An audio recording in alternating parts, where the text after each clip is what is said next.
আমাদের ইমানকে শেষ করিয়া তোয়ার করে এসার জমা করে এখন নড়াচড়া করে কোনো লাভ নাই। সেগুলো শুনছেন তারা বলে আমি তো করবো নাহলে না করবো না আমি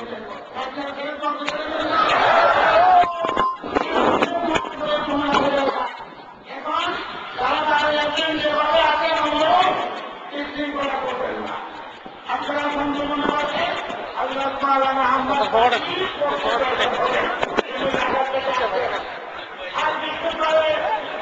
পাবলিক দেখলে কইব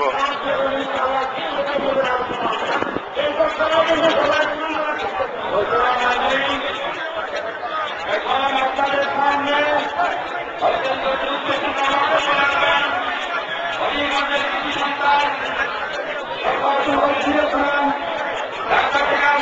দেখি চেষ্টা একটু আপনাদের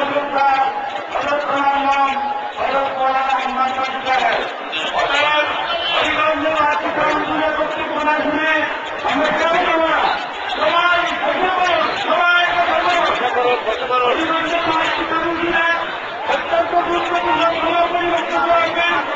আপনার সবাই বসে করুন মাধ্যমে এবং গুরুত্বপূর্ণ মাধ্যমে সমস্ত হবে সমান বক্তব্য রাখলে এবং আপনার করে কেউ যাবেন না।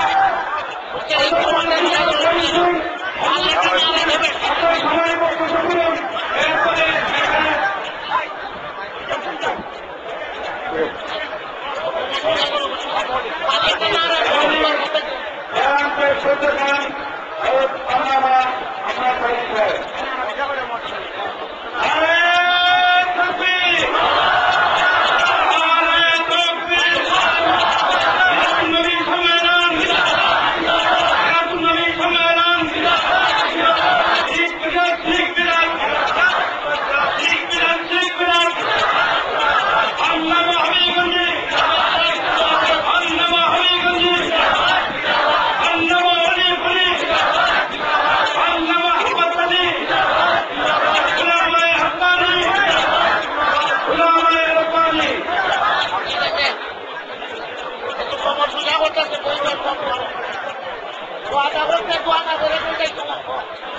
الحمد لله نحمده ونستعينه ونستغفره ونؤمن به ونتوكل عليه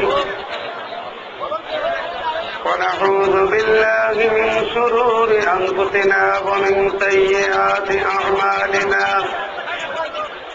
من يهده الله فلا مضل له ومن يضلله فلا هادي له ونشهد أن لا إله إلا الله وحده لا شريك له ونشهد أن سيدنا وسندنا وحبيبنا ومولانا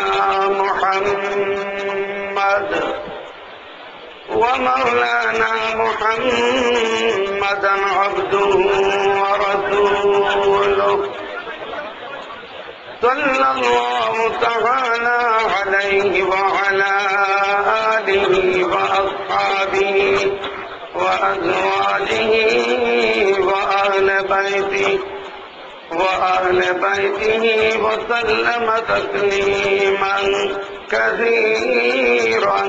كثيرا أما بعد فأعوذ بالله من الشيطان الرجيم بسم الله الرحمن الرحيم اليوم أكملت لكم دينكم وأتممت عليكم نعمتي ورضيت لكم الإسلام دينا صدق الله مولانا العظيم اللهم صل على محمد وعلى آل محمد كما صليت على إبراهيم وعلى إبراهيم إنك حميد مجيد اللهم بارك على محمد وعلى آل محمد كما باركت على إبراهيم وعلى آل إبراهيم إنك حميد مجيد جناب صدر محترم حضرات উলামায়ে কেরাম সম্মানিত সুধীবৃন্দ উপস্থিত আমার প্রাণ প্রিয় মুসলমান ভাইরা পবিত্র মাহে রবিউল আউয়ালে নবীগঞ্জ তাফসীর কমিটি কর্তৃক আয়োজিত আজকের এই ঐতিহাসিক বিশাল সিরাতুন নবী মাহফিলে যিনি আমাদেরকে উপস্থিত হওয়ার সুযোগ দিয়েছেন আসুন আকাশ বাতাস মুখরিত করে হৃদয়ের সমস্ত আবেগকে উজাড় করে দিয়ে সবাই শুকরিয়া আদায় করি বলি আলহামদুলিল্লাহ। আমি পবিত্র কোরআনে কারীম থেকে এই মুহূর্তে আপনাদের খেদমতে সূরা মায়েদার 3 নম্বর আয়াতের কিছু অংশ তিলাওয়াত করেছি। অতি সংক্ষিপ্তভাবে এই আয়াতটিকে সামনে রেখে আমি কিছু কথা বলার চেষ্টা করব, যদি আল্লাহ পাক রব্বুল আলামিন আমাকে তৌফিক দান করেন। আপনারা সন্ধ্যার পর থেকে মাগরিবের নামাজের পর থেকে এ পর্যন্ত সিরাতুন নবী সম্পর্কে তাৎপর্যপূর্ণ আলোচনা যুগ শ্রেষ্ঠ মুফাসসিরে কোরআন আমাদের হবিগঞ্জের গৌরব নয়, শুধু বাংলার গৌরব, আন্তর্জাতিক খ্যাতি সম্পন্ন মুফাসসিরে কোরআন আল্লামা নুরুল ইসলাম অলিপুরি দামাত বারাকাতুহুমের কাছ থেকে অত্যন্ত গুরুত্বপূর্ণ আলোচনা শুনেছেন। মূলত আজকের এই সম্মেলন যে উদ্দেশ্যে আয়োজন করা হয়েছে, যেই নামে আয়োজন করা হয়েছে সিরাতুন নবী মহাসম্মেলন, এই সিরাতুন নবী বিষয়ে অত্যন্ত তাৎপর্যপূর্ণ আলোচনা, দিক নির্দেশনামূলক আলোচনা, সিদ্ধান্তকৃতমূলক আলোচনা আপনারা এ পর্যন্ত শুনেছেন। ইনশাআল্লাহ বাকি আলোচনা আমাদের হবিগঞ্জের, আমাদের অহংকার, হবিগঞ্জের উলামায়ে কেরামের সরতাজ শায়খুল হাদিস আল্লামা তাফাজ্জুল হক সাহেব দামাত বারাকাতুহুমের জবান থেকে ইনশাআল্লাহ আপনারা শুনবেন। আমি খুব বেশি লম্বা চড়া আলোচনা না করে খুবই সংক্ষিপ্তভাবে ইনশাআল্লাহ আলোচনা শেষ করার চেষ্টা করব। মা তৌফিকি ইল্লা বিল্লাহ। বন্ধুগণ আমার, এই যে মাস চলতেছে আরবিতে 1429 হিজরির তৃতীয় মাস মাহে রবিউল আউয়াল, এই রবিউল আউয়াল মাস আমাদের প্রিয় নবী মুহাম্মদুর রাসূলুল্লাহ সাল্লাল্লাহু আলাইহি ওয়াসাল্লামের আবির্ভাব, জন্ম এবং বিদায়ের মাস, ঠিক না বেঠিক? এই মাসে যেভাবে আমাদের নবী মুহাম্মদুর রাসূলুল্লাহ সাল্লাল্লাহু আলাইহি ওয়াসাল্লাম আগমন করেছেন, এই মাসে তিনি আগমন করেছেন, তো আগমন করেছেন। এই আগমন কথাটাই একটা জটিল গুমরাহি এবং বিভ্রান্তি থেকে বাঁচার উপায় বহন করে। যদি আমরা বুঝতে সক্ষম হই, আমাদের জ্ঞান ধারণা, আমাদের মস্তিষ্ক যদি নিরপেক্ষ থাকে, কারো কাছে যদি আমাদের মস্তিষ্ক ইজারা দেওয়া না থাকে, তাহলে অবশ্যই আমি বিশ্বাস করি এই আগমন শব্দটার মাধ্যমেই একটা গুমরাহি থেকে ইনশাআল্লাহ আমরা বেঁচে যেতে পারি। নবীজি আগমন করেছেন কত বছর আগে? প্রায় ১৫০০ বছর পূর্বে, ঠিক না বেটি? হযরত আদম আলাইহিস সালামের কত বছর পরে? প্রায় ৫০২০ বৎসর পরে। হাদিস শাস্ত্রের একজন প্রসিদ্ধ ইমাম আল্লামা ইবনে আসাকির রহমতুল্লাহ আলাইহি তারিখের কিতাবের মধ্যে তিনি লিখেছেন, আল্লামা মুফতি শফি রহমতুল্লাহ আলাইহি তার উদ্ধৃতি দিয়ে বর্ণনা করেছেন, হযরত আদম আলাইহিস সালামের ১২০০ বৎসর পরে এই পৃথিবীতে আগমন করেছিলেন হযরতে নূহ আলাইহিস সালাম। হযরত নূহ আলাইহিস সালামের ১১৪২ বৎসর পরে এই পৃথিবীতে আগমন করেছিলেন হযরতে ইব্রাহিম আলাইহিস সালাম। হযরত ইব্রাহিম আলাইহিস সালামের ৫৬৫ বৎসর পরে এই পৃথিবীতে আগমন করেছিলেন হযরতে মূসা আলাইহিস সালাম। হযরতে মূসা আলাইহিস সালামের ৫৭২ বৎসর পরে এই পৃথিবীতে আগমন করেছেন হযরতে মূসা আলাইহিস সালাম। আর হযরতে মূসা আলাইহিস সালামের ১৩৬৫ বৎসর পরে এই পৃথিবীতে আগমন করেছিলেন হযরতে দাউদ আলাইহিস সালাম। আর হযরতে দাউদ আলাইহিস সালামের প্রায় ১৩০০ বৎসর পরে এই পৃথিবীতে আগমন করেছেন হযরতে ঈসা আলাইহিস সালাম। ঈসা আলাইহিস সালামের ৫৭০ বৎসর পরে এই পৃথিবীতে ৫৭০ বা ৭১ খ্রিস্টাব্দে রবিউল আউয়াল মাসে আমাদের প্রিয় নবী মুহাম্মদুর রাসূলুল্লাহ সাল্লাল্লাহু আলাইহি ওয়াসাল্লাম এই পৃথিবীতে শুভাগমন করেছিলেন। তাহলে এই যে ৫৭০ খ্রিস্টাব্দে হযরত ঈসা আলাইহিস সালাম দ্বিতীয় আসমানে উঠে যাবার ৫৭০ বৎসর পরে আমাদের নবী এই পৃথিবীতে আগমন করেছেন।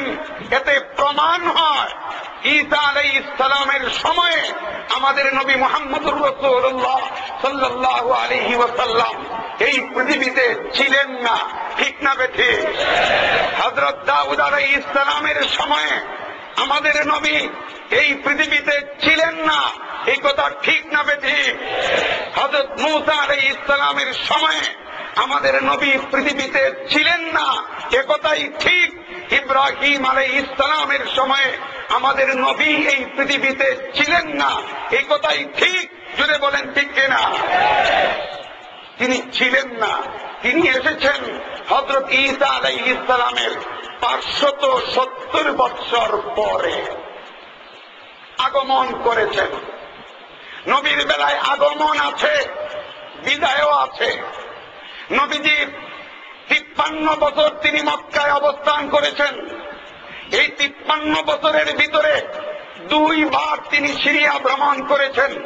১০ বছর বয়সে একবার, আর ২৫ বছর বয়সে আরেকবার। এই ২ বার তিনি সিরিয়া ভ্রমণ করেছেন।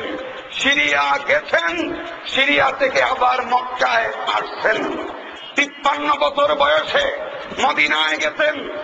মদিনায় ১০ বছর অবস্থানকালীন সময়ের ভিতরে মক্কায় তিনি কয়েকবার আসছেন, আবার তিনি মক্কায় মদিনায় চলেও গেছেন, ঠিক না বেঠিক? আপনারা কি কখনো এই কথাটা শুনেছেন যে আল্লাহ পাক রব্বুল আলামিন ১৯৯৯ ইংরেজিতে বাংলাদেশে আগমন করেছিলেন? এই কথা কখনো শুনেছেন? ২০০১ সালে আল্লাহ পাক রব্বুল আলামিন আমেরিকার ওয়াশিংটন গিয়েছিলেন, এই কথাটা কি কখনো শুনেছেন? ২০০৩ সালে আল্লাহ পাক রব্বুল আলামিন তিনি ব্রিটেনে গিয়েছিলেন, লন্ডন শহরে। এই রকম কোন খবর কি আপনারা পত্রিকার নিউজে পেয়েছেন? ২০০৫ সালে আল্লাহ পাক রব্বুল আলামিন মক্কা গিয়েছিলেন, মদিনা গিয়েছিলেন, এই কথাটা কি কখনো শুনেছেন?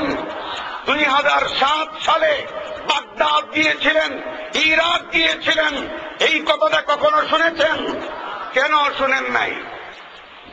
কারণ আল্লাহর যাওয়া আসা নাই। আল্লাহর কি নাই? যাওয়া আসা নাই। কারণ তিনি সদা সর্বত্র হাজির নাজির। আল্লাহ যেমন এখন এখানে আছেন, ঠিক এখনই তিনি আমেরিকাও আছেন, সারা পৃথিবীতে আছেন, ঠিক না বেটি? এই জন্য আল্লাহর বেলায় আগমনও নাই, আসাও নাই, যাওয়াও নাই। কিন্তু বিশ্ব নবী মুহাম্মদুর রাসূলুল্লাহ সাল্লাল্লাহু আলাইহি ওয়াসাল্লামের জীবনে আগমনও আছে, বিদায়ও আছে, ঠিক না বেটি? সুতরাং যার জীবনে আগমন রয়েছে, বিদায় রয়েছে, তিনি কখনো হাজির নাজির হতে পারেন না, ঠিক না বেটি? জুড়ে বলেন ঠিক না বেটি? আমার বন্ধুরা, এই সহজ কথাটা যাদের বুঝে আসে না, তারাই সিরাতুন নবীতে লাথি মারবার সাহস করতে পারে। আপনারা অলিপুরি হুজুরের আলোচনায় শুনেছেন, সিরাতুন নবীর মধ্যে মিলাদুন নবী আছে, আছে না নাই? আমরা মিলাদুন নবীকে অস্বীকার করি না। জুড়ে বলেন অস্বীকার করি? আমরা মিলাদুন নবীকে অস্বীকার করি না। আমরা বিশ্বাস করি সিরাতুন নবীর মধ্যে মিলাদুন নবী আছে, কিন্তু এই কথা বিশ্বাস করি মিলাদুন নবীর মধ্যে সিরাতুন নবী নাই। সুতরাং যারা শুধু মিলাদুন নবীতে বিশ্বাসী, তারাই সিরাতুন নবীর মধ্যে লাথি মারতে পারে। আমি আপনাদেরকে জিজ্ঞাসা করি, যারা সিরাতুন নবীর মধ্যে লাথি মারার স্লোগান দেয়, তারা কি সত্যিকার অর্থে আশিকে রাসূল হতে পারে? আমার বন্ধুরা, আমার হৃদয়টা কেঁপে ওঠে এই শব্দটা উচ্চারণ করতে। সিরাতুন নবীর মধ্যে লাথি মারার মতো দুঃসাহস কেমনে আশিকে রাসূলের হয়? তবে একথা পরিষ্কার, আমার বন্ধুরা, আমরা মিলাদুন নবী বিশ্বাস করি, কিন্তু 12ই রবিউল আউয়াল তারিখে আমরা ঈদে মিলাদুন নবীকে স্বীকার করি না। আমরা বিশ্বাস করি মুসলমানদের জন্য ঈদ কিয়ামত পর্যন্ত দুইটাই, ঠিক কিনা? তৃতীয় ঈদের জন্ম দেওয়া কিয়ামত পর্যন্ত পৃথিবীর কারোর জন্য কোনো সুযোগ নাই, ঠিক কিনা? যদি বলেন ঠিক না বেঠে? কিয়ামত পর্যন্ত পৃথিবীর মুসলমানদের জন্য ঈদ দুইটাই থাকবে। তৃতীয় আর কোন ঈদের জন্ম দেওয়া সম্ভব? আমি গত কয়েকদিন পূর্বে নুরুল হেরা কমপ্লেক্সের সামনে বলেছিলাম, যারা ঈদে মিলাদুন নবী বিশ্বাস করে, যারা দাবি করে 12ই রবিউল আউয়াল তারিখে আল্লাহ নবীর জন্ম উপলক্ষে ঈদে মিলাদুন নবীর ঘোষণা দেওয়া দেয়, তারা প্রকৃতপক্ষে ইতিহাস জানে না। এদের ইতিহাস সম্পর্কে যথেষ্ট আইডিয়া নাই, এদের ইতিহাস সম্পর্কে যথেষ্ট জ্ঞানের অভাব। রবিউল আউয়াল মাসের কোন একদিন আল্লাহ নবী জন্ম নিয়েছেন, তবে দিনটা কবে, কত তারিখ, দিনটা বার হিসাবে সম্মান সমস্ত দুনিয়ার ঐতিহাসিক একমত। মাস রবিউল আউয়াল সারা দুনিয়ার ঐতিহাসিক একমত, কিন্তু তারিখটা কবে, এই তারিখটা নিয়ে মতো বিভ্রান্ত।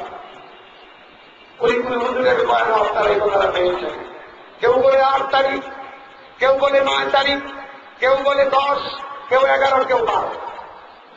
এই মতবিরোধ হওয়ার কারণ, আজকে যিনি বাংলাদেশের প্রেসিডেন্ট ডক্টর ইয়াজউদ্দিন আহমদ, বিক্রমপুর তার বাড়ি, প্রায় 5 বছর ধরে তিনি বাংলাদেশের ক্ষমতায় অধিষ্ঠিত,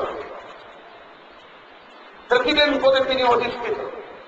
7 বছর আগেও বাংলাদেশের মানুষ জানত না ডক্টর ইয়াজউদ্দিন আহমদ বাংলাদেশের প্রেসিডেন্ট হবে। আপনারা জানতেন? আমি বিক্রমপুরের মানুষকে জিজ্ঞাসা করেছি, আপনারা কি জানতেন 10 বছর পূর্বে আপনাদের এই বিক্রমপুরের ডক্টর ইয়াজউদ্দিন আহমদ বাংলাদেশের প্রেসিডেন্ট হবে? তারা কয় না, আমরা জানতাম না। আমি বললাম 20 বছর আগে, 30 বছর আগে আপনারা জানতেন? কয় না, জানতাম না।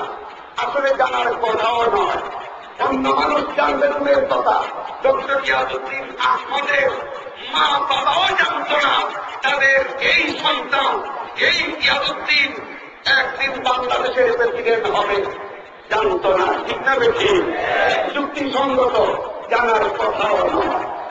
ঠিক তেমনি ভাবে আমাদের নবী, বিশ্ব নবী সাইয়্যিদুল মুরসালিন খাতামুন নবিয়্যিন রাহমাতুল লিল আলামিন ইমামুল আম্বিয়া, তিনি যেদিন জন্মগ্রহণ করেছেন, তার জন্মগ্রহণের দিন যদিও অনেক অলৌকিক ঘটনা ঘটেছে, অনেক নিদর্শন প্রকাশিত হয়েছে, কিন্তু এরপরেও মক্কার মানুষ, এমনকি আল্লাহ নবীর পাশের ঘরের মানুষও জানতে পারে নাই, বুঝতে পারে নাই এই আব্দুল্লাহ ছেলে এতিম মুহাম্মদ একদিন হবে বিশ্ব নবী সাইয়্যিদুল মুরসালিন ইমামুল আম্বিয়া। এই কথাটা নবীজির ঘরের পাশের বাড়ির লোকজনই জানতে পারে নাই, বুঝতে পারে নাই, ঠিক না বেশি? এই জন্য নবীজির জন্ম তারিখ নিয়ে মতবিরোধ হয়েছে। তাছাড়া তখন সুনির্দিষ্ট কোন সন, এখন যেভাবে খ্রিস্টাব্দ, এখন যেভাবে হিজরি সন, এখন যেভাবে বাংলা সন রয়েছে, তখনকার সময় এরকম সুনির্দিষ্ট কোন সন ছিল না 3 তারিখ হিসাব করার মতো।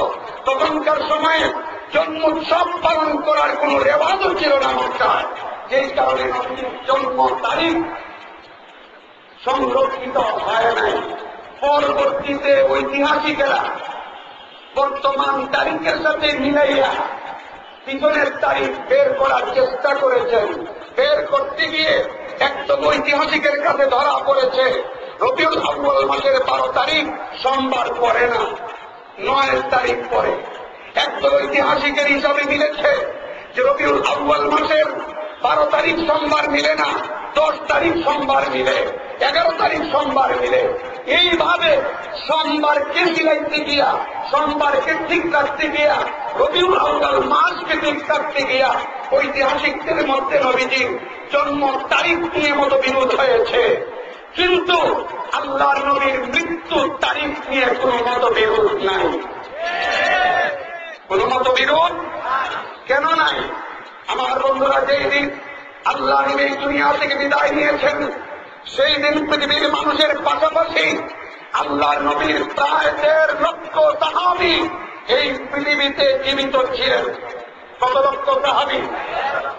আর সাহাবায়ে কেরাম ছিলেন আল্লাহ নবীর এমন আশেক আর পাগল, এমন প্রেমিক ছিলেন, আল্লাহর নবীকে তারা এতটা গভীর থেকে পর্যবেক্ষণ করতেন, এতটা গভীর ভাবে খেয়াল করতেন।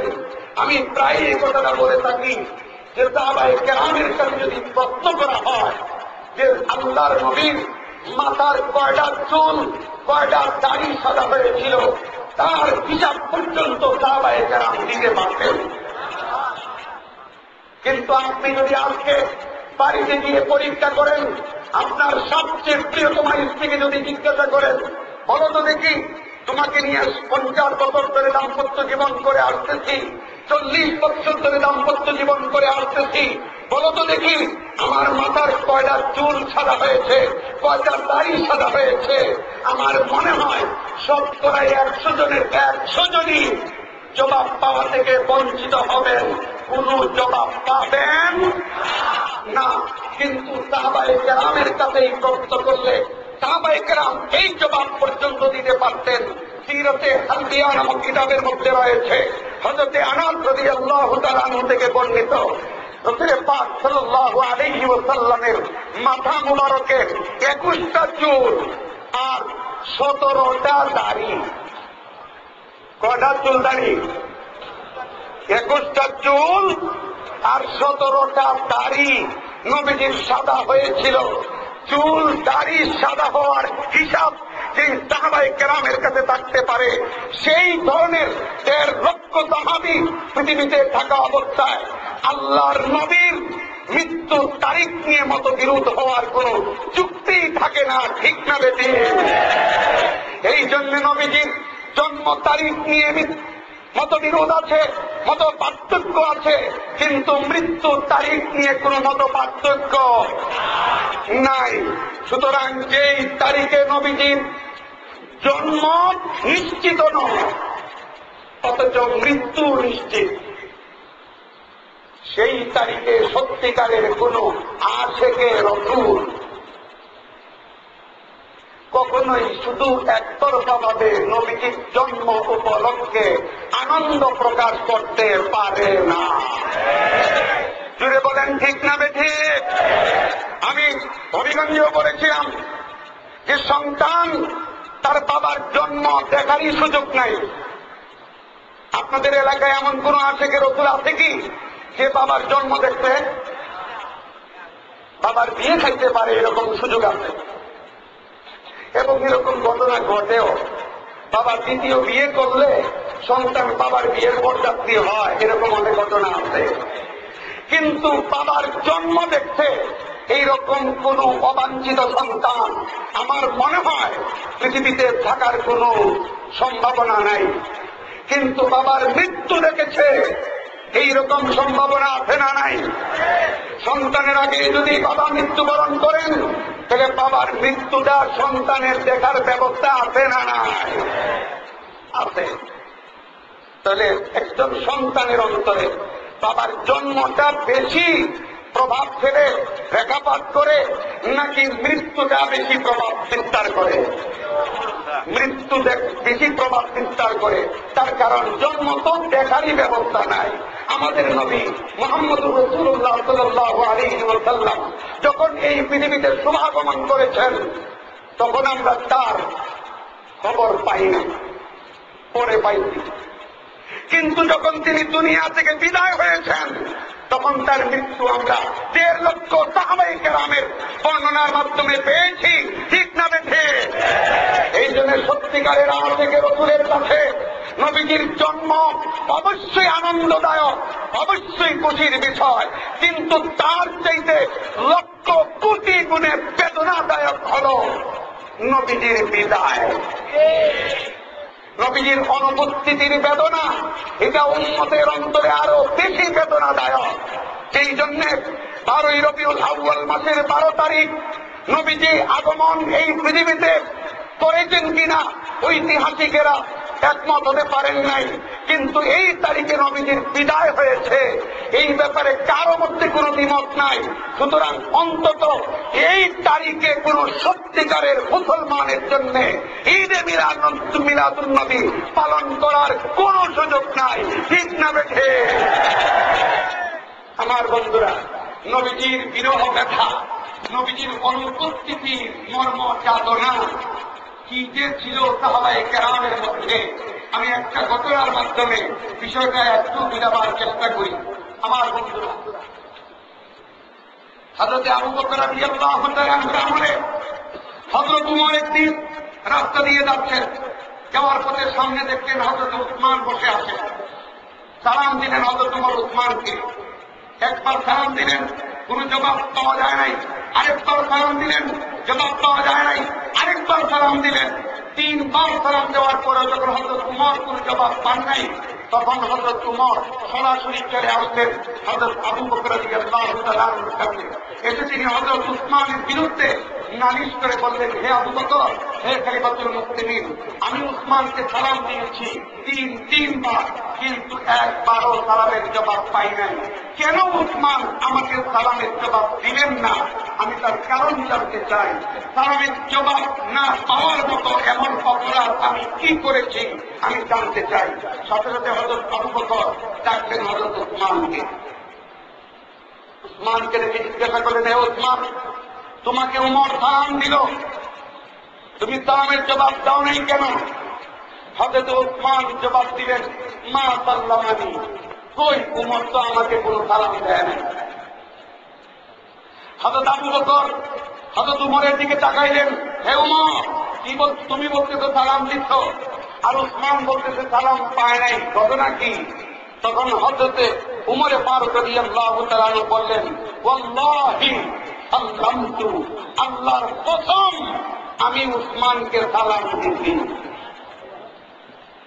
হযরত উসমান সাথে সাথে বলেন, ওয়াল্লাহি মা সাল্লামানি, আল্লাহর কসম আমাকে উমর সালাম দেয় নাই। চিন্তা করুন, উসমানও আল্লাহর নামে কসম খেয়ে বলতেছেন সালাম পাই নাই, আর উমরও আল্লাহর নামে কসম খেয়ে বলতেছেন সালাম দিছি। হযরত আবু বকর চিন্তায় পড়ে গেলেন। হযরত আবু বকর ভাবলেন, মনে মনে খুব দারুণ দিশেহারা হয়ে গেলেন, নিশ্চয়ই এই দুইজন সাহাবী কেউই মিথ্যা বলছেন না।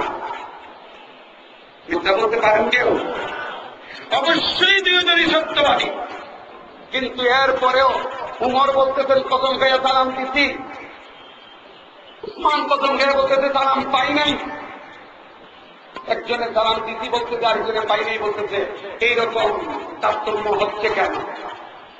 হযরত আবু বকর দিশেহারা হয়ে গেলেন। এক পর্যায়ে তিনি হযরত উসমানকে জিজ্ঞাসা করেন, উসমান, তুমি যখন তোমাকে আমি দেখেছি এর আগে কোন অবস্থায় ছিলে, কোন ফিকিরে ছিলে, কোন চিন্তা ভাবনায় ছিলে, কি করতেছিলে? হযরত উসমান রাদিয়াল্লাহু তাআলা আনহু চোখের পানি ধরে রাখতে পারেন নাই। কান্না বিজড়িত কণ্ঠে হযরত উসমান জবাব দেন, হে খলিফাতুল মুসলিমিন আবু বকর, দুঃখের মাত্রা আমাকে আরো বাড়াইয়া দিলেন। আমি ঘর থেকে বের হয়েছি, এমন সময় নবীজির কথা আমার মনে হয়ে গেছে। আল্লাহ নবীর কথা মনে হয়ে যাবার সাথে সাথে আমি মনে করলাম যেন আমার মাথায় আকাশ ভেঙে পড়েছে। আমি যখন খেয়াল করে দেখলাম নবীজি দুনিয়ায় নাই, নবীজির স্মৃতি আমার অন্তরে জাগ্রত হয়ে পড়েছে। সাথে সাথে আমি দাঁড়িয়ে থাকতে পারি নাই, মাটিতে বসে পড়েছি। আমার মনের মধ্যে এমন দারুণ আঘাত লেগেছে, আমি তখন দিশেহারা হয়ে পড়েছি, অন্যমনস্ক হয়ে পড়েছি।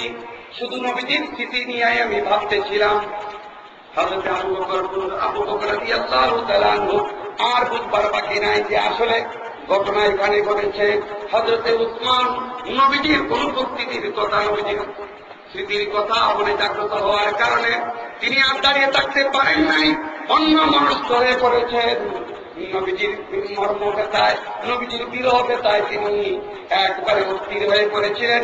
এই জন্যই হযরত উমরের সালামের আওয়াজ উসমানের কানে গিয়ে পৌঁছে না। আমার বন্ধুরা, আল্লাহ নবীর আরেকজন সাহাবী ছিলেন হযরতে আব্দুল্লাহ ইবনে যায়েদ ইবনে আব্দে রাব্বিহি, নবীজির একজন বিশিষ্ট সাহাবী। যেদিন নবীজি ইন্তেকাল করলেন সেই দিন ওই সাহাবী ছিলেন মদিনার শহরতলিতে। একজন গিয়ে খবর দিলাম, হে আব্দুল্লাহ, খবর কি পেয়েছ? কিসের খবর?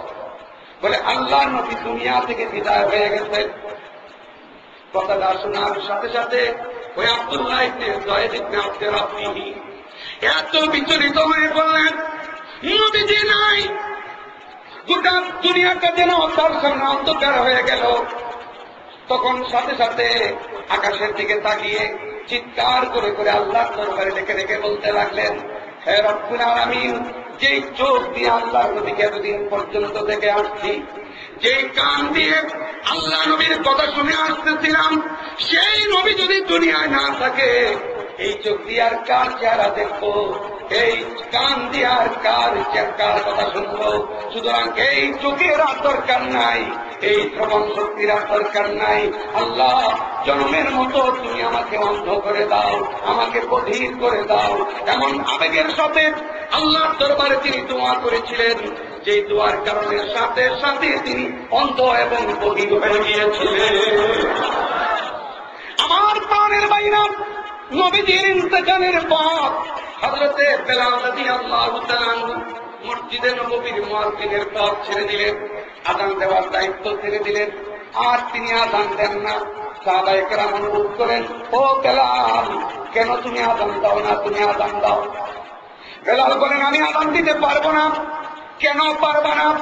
বেলাল বলে, যখন আযান দিতে চাই, আযান দেওয়ার জন্য যখন আমি মসজিদে নববীর বারান্দায় যখন উঁচু জায়গায় দাঁড়াই, আগে যখন আযান দিতাম, আযান দেওয়ার পরে, আযান দেওয়ার সময় আশহাদু আল্লা ইলাহা ইল্লাল্লাহর পরে যখন আশহাদু আন্না মুহাম্মাদার রাসূলুল্লাহ যখন আমি বলতাম, তখন আল্লাহর নবী মসজিদে নববীর মিম্বরের মধ্যে বসা থাকতেন।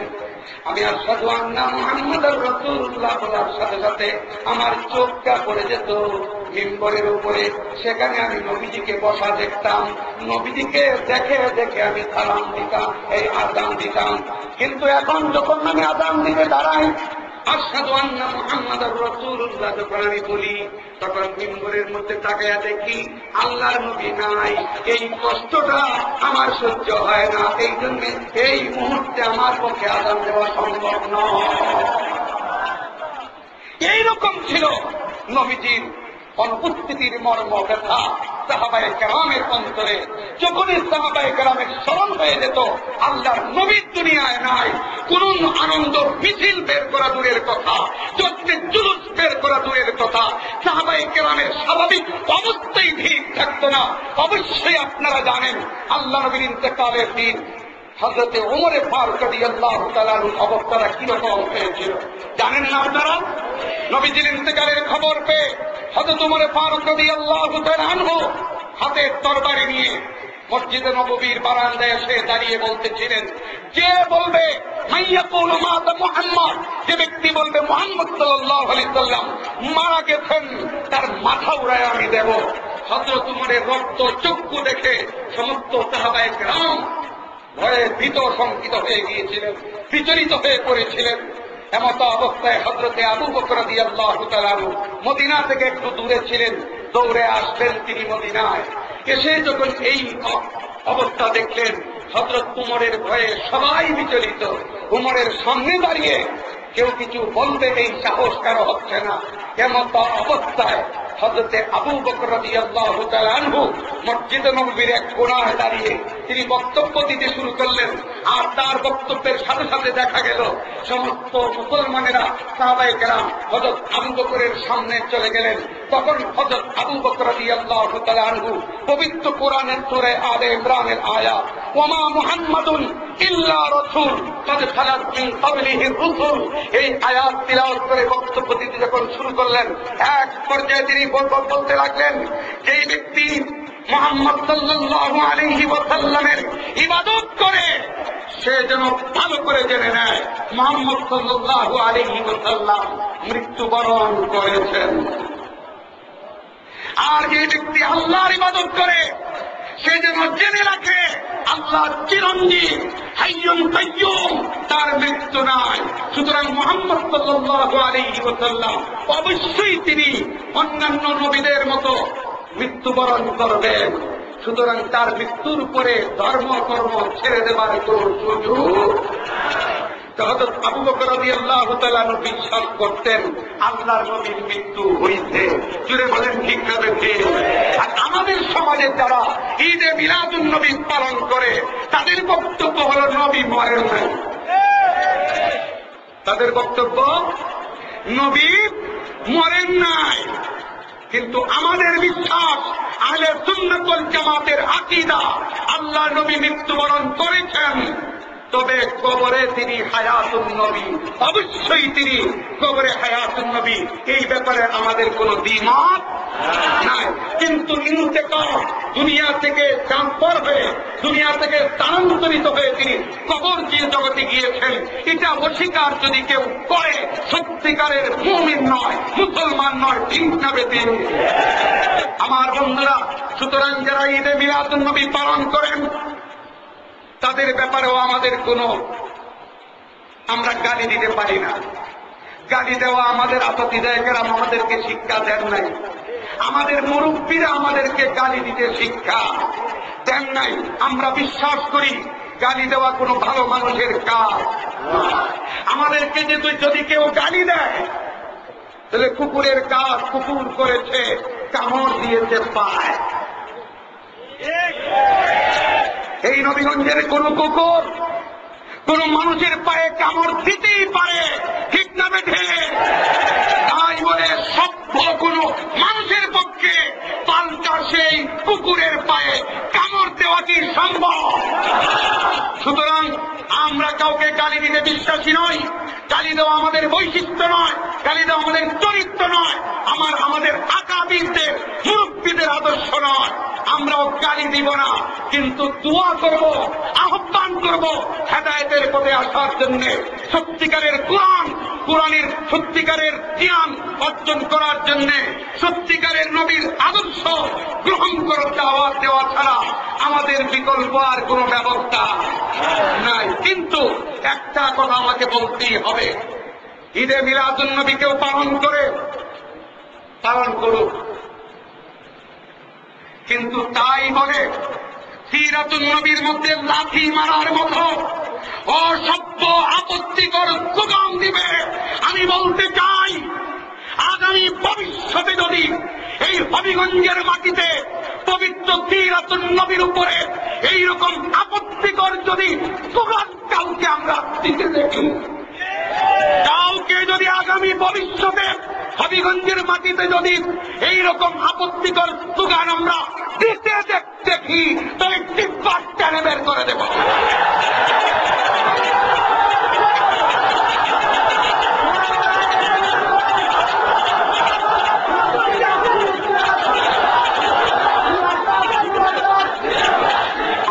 শুধু তাই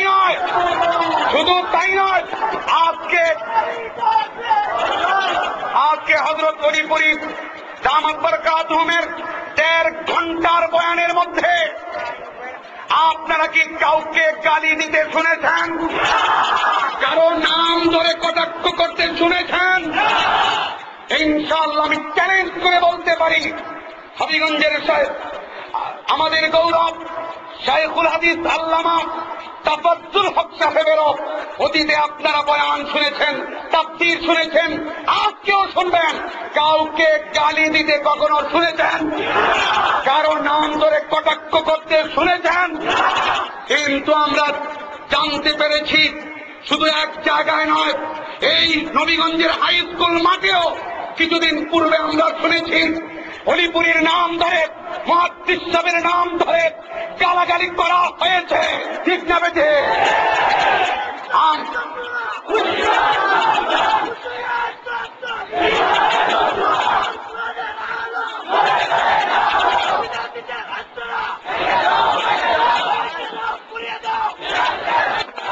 আমার প্রাণের ভাইরা, আমি জিজ্ঞাসা করতে চাই, যারা অলিপুরীকে গালিগালাজ করেছে, যারা মুহাদ্দিস সাহেবকে গালিগালাজ করেছে, উলামায়ে দেওবন্দকে যারা গালিগালাজ করেছে, তাদের ব্যানার কি গালিগালাজের মাহফিল ছিল?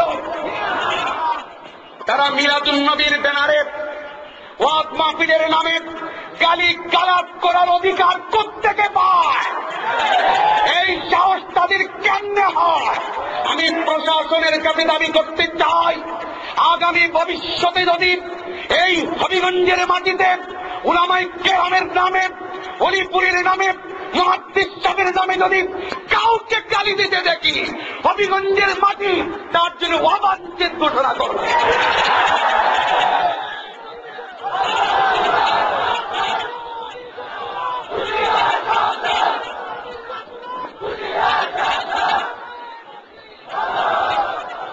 আমরা অনেক সহ্য করেছি, আমরা যথেষ্ট ধৈর্য ধারণ করেছি, আমরা মুরব্বীদের কথায় আমরা আগুনকে হজম করেছি। কিন্তু পরিষ্কার করে দিতে চাই, আজ তোমাদেরকে এই সুযোগ দেওয়া হবে না। ঠিক করে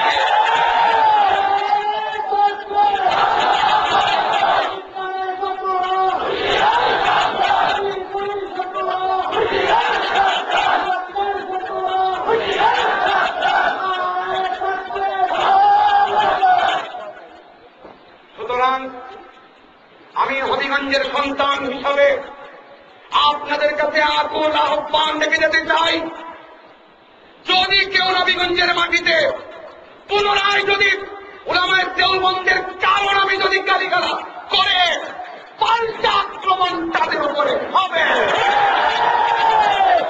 আমরা গালি দেব না। কুকুরের কাজ কুকুর করেছে, কামড় দিয়েছে পা, তাই বলে কি কুকুরের পায়ে কামড় দেওয়া যদিও সুপার না পায়, প্রয়োজনে কুকুরের ঠ্যাঙ্গারি দেওয়া যায়। বলেন ঠিক না বেঠে? কারণ কুকুর যদি এতই অসভ্য হয়ে পড়ে,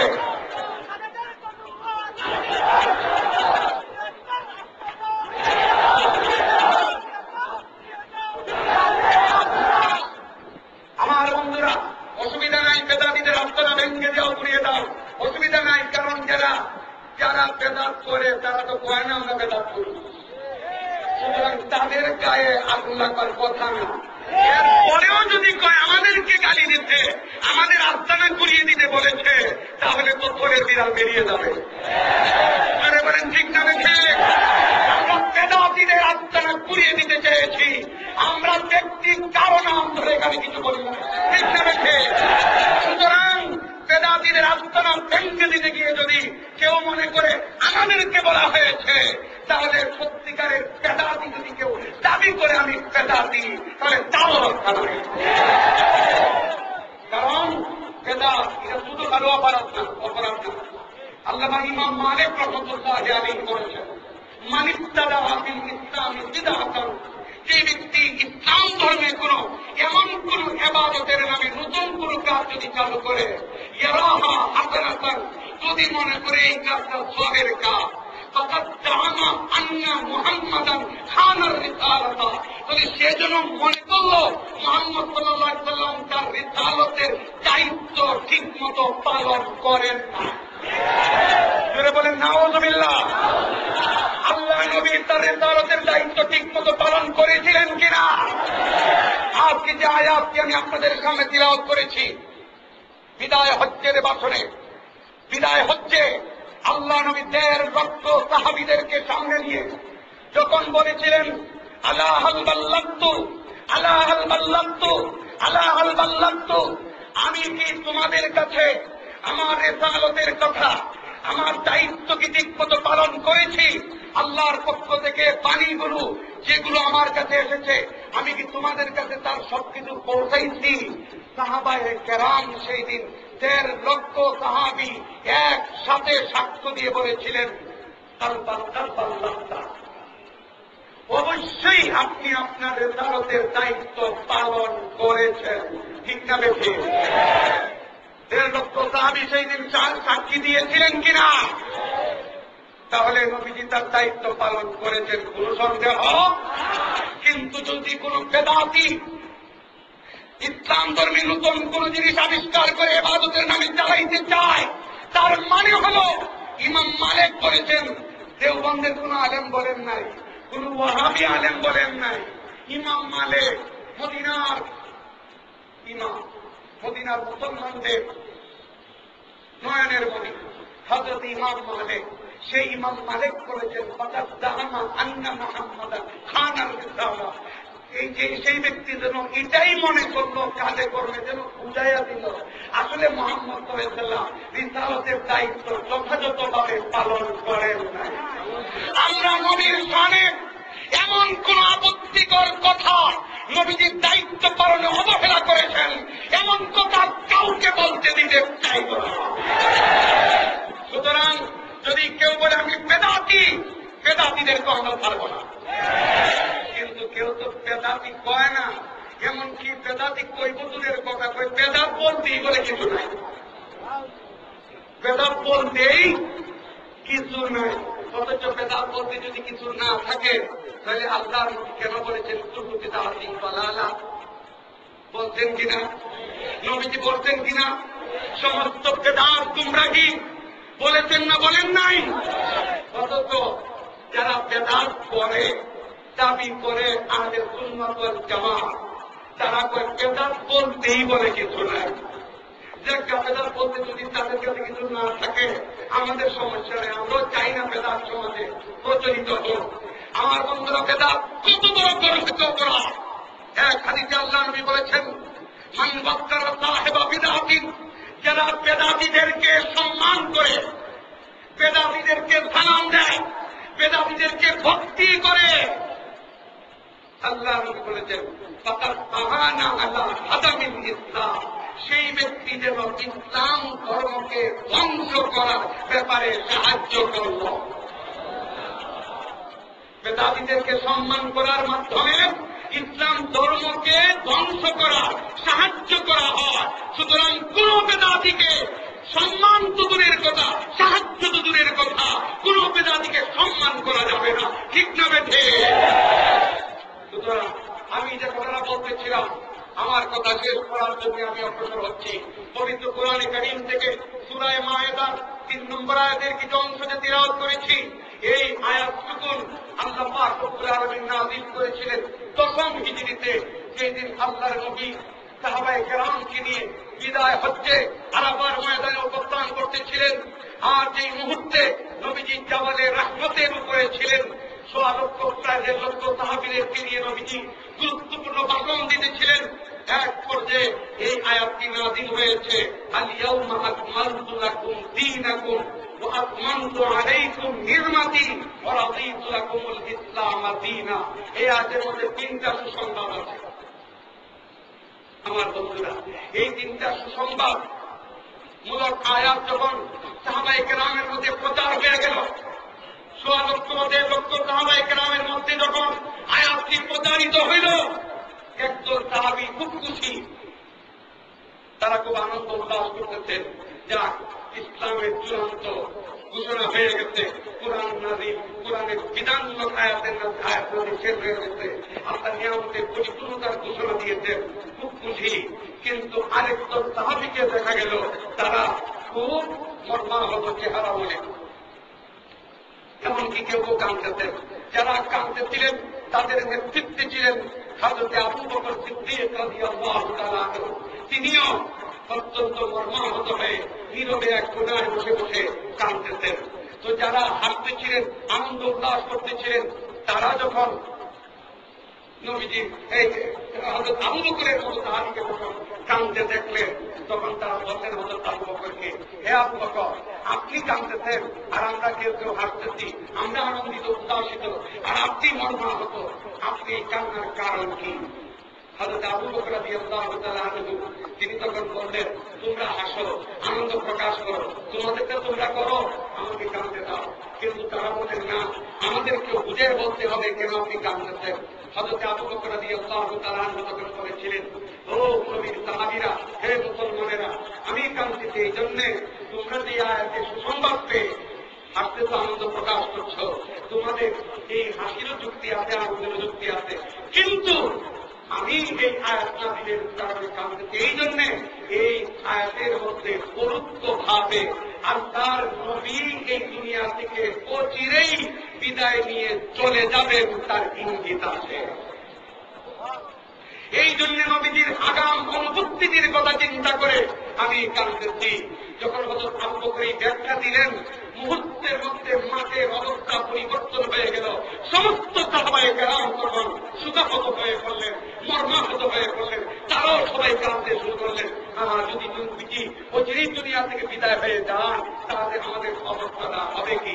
আল্লাহর নবীর কাছে খবর গেল, ইয়া রাসূলুল্লাহ, আপনার সাহাবীরা কাঁদতেছে। বলে, কেন? বলে, আয়াতের মধ্যে পরোক্ষভাবে আপনার অচিরেই বিদায়ের ইঙ্গিত রয়েছে। তখন নবীজি আসলেন, এসে নবীজি সাহাবায়ে কেরামকে সান্ত্বনা দিয়া বললেন, তারাক্তু ফীকুম আমরাইন লান তাদিল্লু মা তামাসসাকতুম বিহিমা কিতাবাল্লাহি ওয়া সুন্নাত রাসূলি।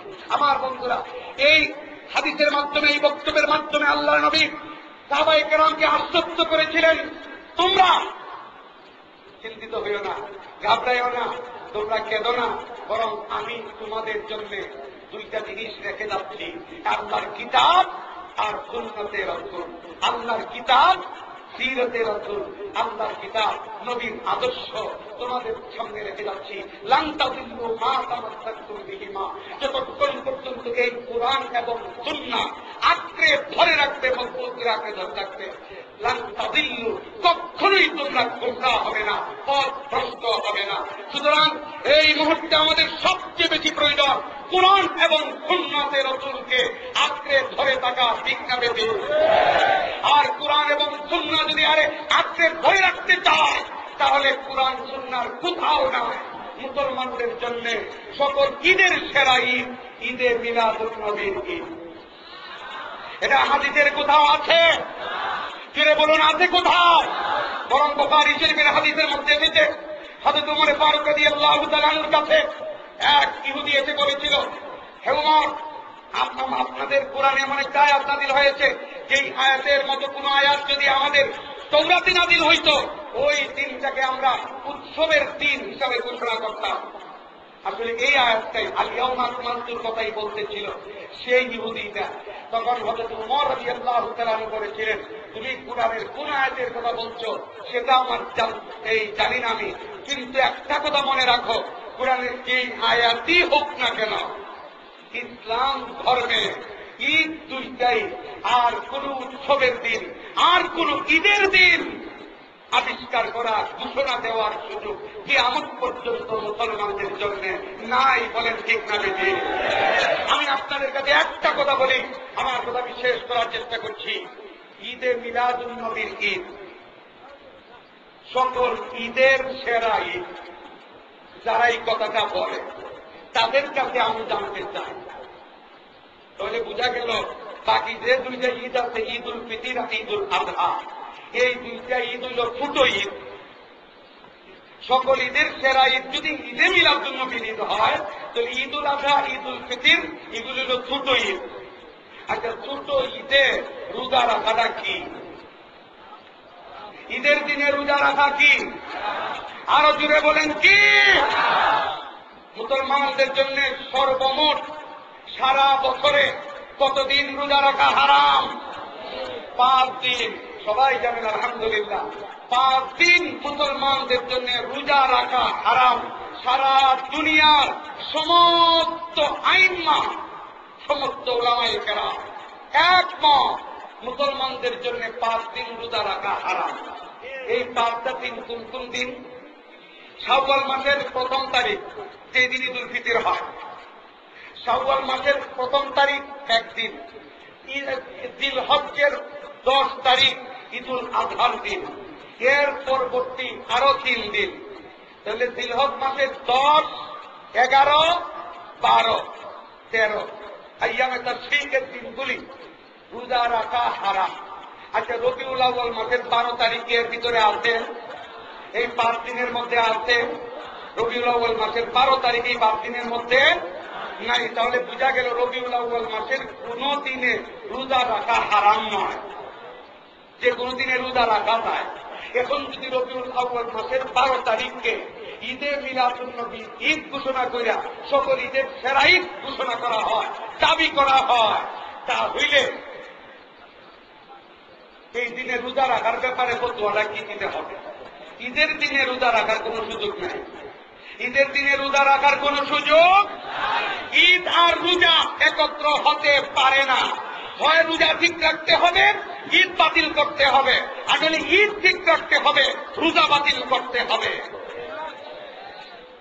তাহলে সমস্ত সাহাবায়ে কেরাম এই কথা বিশ্বাসী ছিলেন, সমস্ত আইম্মায়ে মুজতাহিদিন বিশ্বাসী ছিলেন মুসলমানদের জন্য রোজা রাখা 5 দিন হারাম।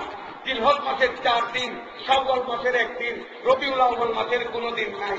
এখন যদি এই রবিউল আউয়াল মাসের 12 তারিখকে সকল ঈদের সেরা ঈদ, ঈদে মিলাদুন নবীর ঈদ যদি তোমরা ঘোষণা দিতে চাও, তাহলে বলো এই তারিখে রোজা রাখার ব্যাপারে তোমাদের ফতোয়াটা কি? এই ফতোয়া তো দিবার অধিকার নাই যে এই রবিউল আউয়াল মাসে কোনদিনে রোজা রাখা হারাম, বরং সব দিনে রোজা রাখা হালাল। রোজা যদি সব দিনে হালাল হয়, তাহলে রবিউল আউয়াল মাসে ঈদে মিলাদুন নবীর নামে কোন ঈদ হইতে পারে না। ঠিক না বেঠে? তোরা বলেন ঠিক না বেঠে? এই কথাটাকে আপনাদের বিবেকে পুরাপুরি ধরে নাই? তাহলে ঈদে মিলাদুন নবী নামে মুসলমানদের জন্য কোন ঈদ হইতে পারে না। এরপরে যদি কেউ গায়ের জুড়ে, এরপরে যদি মাস্তুমি করে কেউ যদি ঈদ পালন করতে চায়, আমাদের বলার কিছুই নাই। কিন্তু আমাদের সিরাতুন নবীর ব্যাপারে যদি এইরকম আপত্তিকর কথা আমরা কাউকে বলতে শুনি, যদি আমাদের উলামায়ে কেরাম সম্পর্কে যদি কোন আপত্তিকর কথা আমরা কাউকে বলতে দেখি, আর কিন্তু ছাড় দেওয়া হবে না কাউকে। এই আহ্বান দেখেই আমি আমার আলোচনা এখানেই শেষ করতে চাই। ওয়া আখিরু দাওয়ানা আনিল হামদুলিল্লাহি রাব্বিল আলামিন।